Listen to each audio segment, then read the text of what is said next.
Insidente sa Binaliw Sanitary Landfill sa Cebu City, pinaimbestigahan ni Senator Aimee.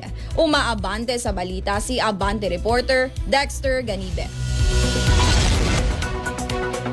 Inihain ni Senator Aimee Marcos sa Senado ngayong Lunes na nananawagan para maimbestigahan ang pagguho ng bahagi ng Binaliw Sanitary Landfill sa Cebu City noong Biyernes.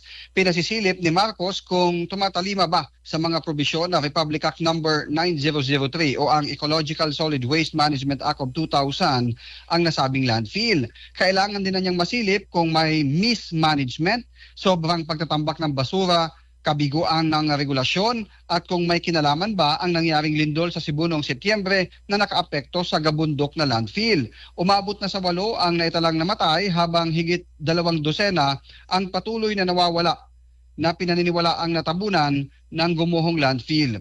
Nasa Cebu si Marcos noong Biyernes para sa kasal ng kanyang anak na si Ilocos Norte Vice Governor Matthew Manotoc. Ako si Dexter Ganibe, Abante.